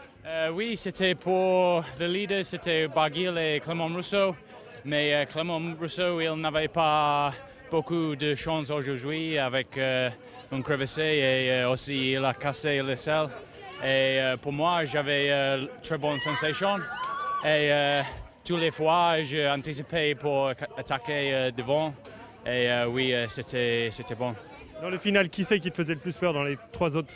Pardon? Le final, quel adversaire craignais-tu le plus? Oui, dans le final, j'ai attaqué beaucoup, mais toutes les fois, l'autre coureur suivait moi. Et dans le final, je pense que je lance le sprint avec 250 mètres. Et c'était un gros effort, mais oui, ça va. Et je pense que je célèbre avant la ligne. Et je pense que j'ai peu la victoire aujourd'hui, mais oui, j'avais ça. Bon, la petite anecdote, qu'est-ce que tu voulais dire Laurent Pichon avec ta dent? Laurent Pichon, oui, je sais, c'est mal pour lui, mais oui, on verra. On verra ça. Merci. Connor Swift, donc le vainqueur de cette édition 2021, au moment où on redécouvre la Bervrac. Tiens, je profite pour vous dire qu'il y a une très bonne auberge juste en bas au niveau du pont. Voilà, Algarve est deuxième. Algarve deuxième, mais vraiment il n'y a rien. Et troisième. Voilà, ça se joue à vraiment rien. On a deux Belges sur le podium et un Britannique sur la plus haute marche. Et on va retrouver Lilian avec le héros breton du jour. Oui, avec Olivier, c'est vrai qu'Olivier était sur ses terres. Bon, est-ce que tu es déçu ou tu ramènes quand même le cochon? Bah ouais, je suis déçu. Je croyais à la gagne quand même dans les 50 derniers kilomètres. Après, je suis déçu, mais en même temps, j'ai essayé, j'ai fait la course qu'il fallait faire et voilà, j'ai pas de regrets aujourd'hui. On voyait que dans le final, c'est vrai que c'était très tactique. Toi, tu voulais absolument attendre le sprint ou tu pensais pouvoir... Je savais que les trois coureurs avec moi étaient vraiment rapides. Après, bon, même en cas de sprint, je me disais c'est un sprint au bout de 200 km, on ne sait jamais. Mais moi, j'espérais pouvoir sortir. J'ai attaqué dans la ferme, mais ça ne l'a pas fait. Après, j'ai essayé un peu au bluff, mais les trois coureurs avec moi voulaient un sprint, je pense. Donc voilà. Bon, c'était une bonne journée quand même. Lilian. Comme je te le disais, c'est vrai que le premier breton ramène souvent le cochon. Enfin, ramène le cochon. C'est vrai que ce soir, ça sera peut-être ta récompense. Ouais, voilà, je vais me consoler avec ça. L'occasion de faire un méchoui avec la famille et les supporters. Ouais, je l'ai déjà eu il y a 2 ans, donc c'était sympa après. Donc, on va refaire ça cette année, je pense. Merci. Voilà, on aura eu un beau podium et puis il faut qu'il se console, sincèrement, notre ami Olivier Legac, parce qu'il est quand même premier breton, mais aussi premier français de cette Coupe de France aujourd'hui, 4e. Sur cette manche qui aura été dominée par un Britannique, mais aussi par 2 Belges qui ont fait très belle impression dans le final. Et on retrouve un autre coureur au micro de Lilian, un coureur qui connaît bien le Trobreléon, Lilian. Ah, Lilian. La victoire est dans l'équipe. C'est ça, enfin la victoire de l'équipe bretonne Arkea Samsic sur le Trobreléon. Voilà, comme je dis, ça c'est ma 10e participation dans cette équipe. Voilà, et on a toujours tourné autour, l'équipe l'a jamais gagné, ce Trobro. À titre perso, j'avais de bonnes jambes. Quand on sort de la ferme au bout de 40 km de l'arrivée, justement, c'est moi qui pousse Connor pour lui dire vas-y, on est en surnombre, faut qu'on joue. Il est parti. Derrière, j'ai aussi mon compagnon d'entraînement, Olivier Legac, qui est parti avec lui. Donc c'était plutôt un beau scénario. Et derrière, voilà, on a contrôlé les attaques, on a essayé de casser le rythme. À la sortie de la ferme, au deuxième passage, je sors dans les premiers et tout de suite, j'ai fait rideau pour l'équipe. Donc voilà. c'est super, on gagne la course. Moi j'avais de super jambes, donc voilà. Il faudra que je revienne un jour pour le gagner, mais je suis très content de l'esprit collectif qu'on a eu. On a vu que pendant l'attente de savoir qui c'est qui avait véritablement gagné, il y avait le suspense. Et on a vu vraiment une libération pour toute l'équipe, c'est vraiment un soulagement. On est dans une bonne spirale, ça enchaîne bien en ce moment. Donc non, top pour l'équipe et puis voilà, pourvu que ça continue. Bon, les prochaines courses? Prochaine course pour moi sera encore dans le Finistère, le Tour du Finistère la semaine prochaine. Et puis après on verra. C'est vrai que depuis le début de saison j'ai plutôt une bonne forme et je rêverais forcément de faire le tour à Landerneau, mais voilà, comme on voit, il y a beaucoup de coureurs qui gagnent chez nous, il y a beaucoup de concurrence. Mais c'est clair que c'est un objectif et c'est une occasion qui se représentera pas 2 fois dans ma carrière. Donc je fais tout pour être bien et pour espérer y être. Merci.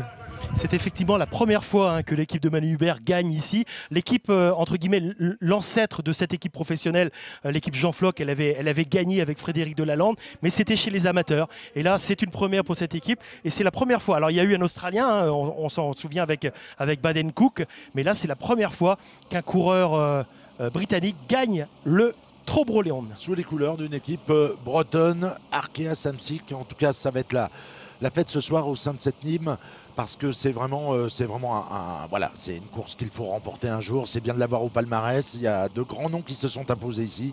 Par le passé, Jean-Paul Mélouet avait dit que le jour où cette équipe gagnerait le Trobroleand, il se teindrait les cheveux en blond. Ah. Alors je ne sais pas si le pari est toujours en vigueur, mais en tout cas, alors c'est pas un Breton qui a gagné, mais c'est un coureur de l'équipe bretonne. Donc on va aller se renseigner. Je vous promets que vous aurez des images si jamais ça arrive. On va composer, il va se faire des mèches. Il va se faire des mèches. Ça va être quelque chose. En tout cas, on aura passé un bel après-midi vraiment avec vous sur France 3. Le phare de l'île Vierge. On va revenir sur le classement de la Coupe de France. Donc Connor Swift a pris 50 points aujourd'hui, bien entendu. Il devance Arnaud Desmar désormais au classement et Elia Viviani. Le petit paré-print qui s'était imposé bien sûr le Grand Prix de la Marseillaise en début de saison pointe à la 4e place, toujours avec 50 points. Et puis après, vous voyez que le classement il est extrêmement serré, avec des garçons qui sont capables de renverser la table, comme Thomas Bouda, Marc Sarrault, Algart qui vient de marquer aujourd'hui des points précieux, Nasser Bouhanni. Donc rien n'est fermé dans ce classement individuel provisoire d'une Coupe de France qui compte 16 manches. Nous ne sommes qu'à la 4e aujourd'hui. Il y a beaucoup de courses qui ont été reportées à l'automne. Il faudra patienter, attendre des jours meilleurs pour le cyclisme français. En tout cas, on a eu cet après-midi ici dans le Finistère, à l'Annelis, un spectacle de choix qui ne s'est pas écrit au tableau noir, avec des coureurs qui ont fait la course. On a vraiment eu une course débridée de bout en bout, avec des attaques, des gens qui ont su vraiment entretenir le suspense. Sincèrement, on ne peut souhaiter que ce soit la même chose la semaine prochaine, toujours sur l'antenne de France 3 à l'occasion et de France Bleu du Tour du Finistère qui aura lieu bien entendu samedi prochain. Ouais, avec Madouas au départ, avec Godu. Également Godu. Donc il y aura du sport. Il y aura du sport également sur nos antennes. Il y aura du sport et du beau sport. L'embouchure de la Bervrague, regardez si c'est pas beau avec Landeda. Les coureurs sont passés là tout à l'heure, ils sont passés là. C'est la baie des Anges. On est pas mal là, hein? Ah, on est bien. De bien belles images. En tout cas, on vous remercie tous de nous avoir suivis, de nous avoir accompagnés cet après-midi. On remercie vraiment très fort les équipes de France 3 qui ont assuré la retransmission de cette course magnifique. Merci à Laurent Lemouillour. Merci à tous ceux qui nous ont épaulés pour vous apporter de bien belles images. Bravo Anthony Forestier et ses équipes pour ces images de la Bretagne sous le soleil. Mais on vous le redit, c'est comme ça tous les jours.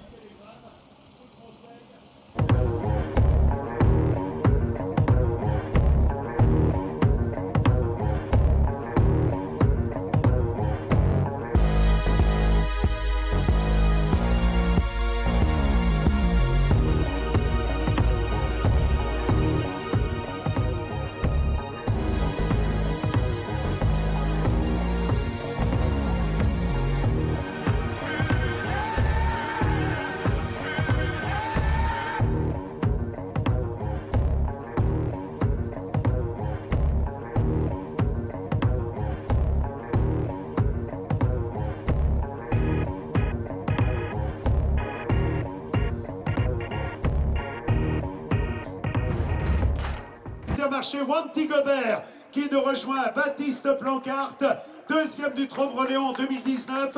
Troisième aujourd'hui, on rappelle qu'il a gagné au Tour du Finistère. Il a gagné la Polynormande. Il a gagné également la Coupe de Belgique. La Coupe de France a terminé sixième à Francfort. Deuxième podium pour celui que vous pouvez applaudir encore. Baptiste Plancarte, donc sur ce podium, auteur d'un formidable final car il est venu seul du peloton rejoindre les hommes de tête et complète le podium. Il est félicité par notamment Madame la députée du Finistère, puisque nous sommes aux côtés de Madame Graziella Melchior, qui était également de la partie, merci à elle, aux côtés de Monsieur le maire de la cité de Lannilis, puisque nous sommes avec Monsieur Jean-François Tréguer. Merci de saluer la troisième. Connor Swift va rejoindre, oui, le deuxième c'est là-bas, ouais. Enfin, il faut dire que Baptiste Plancarte est gaucher contrarié, donc vainqueur, le voilà, Connor Swift, c'est évidemment, voilà Jean-Paul, viens à côté, Jean-Paul Melouette, voilà, le créateur de l'épreuve. Je crois qu'en applaudissant les trois premiers, on applaudit les coureurs, en applaudissant Jean-Paul, lui-même bénévole, on applaudit tous les bénévoles, et on salue également tous les partenaires. Allons, lève les mains, on les applaudit plus fort encore. Bravo donc, bravo à tous les partenaires, bravo à tous les bénévoles. Qui va nous rejoindre avec les agriculteurs de Lannilis et du canton de Lannilis qui ont été présents sur l'ensemble du parcours. On a envie de te dire tout simplement deux mots, bravo et merci. Je crois que vous pouvez l'applaudir encore. Olivier Legac, donc sur le podium pour des mesures sanitaires, on ne peut pas tendre notre micro, donc malheureusement on reste à distance. Bravo Olivier, en tous les cas ça annonce une belle saison. On continue maintenant avec le classement des Ribinous avec quelqu'un que tu connais bien.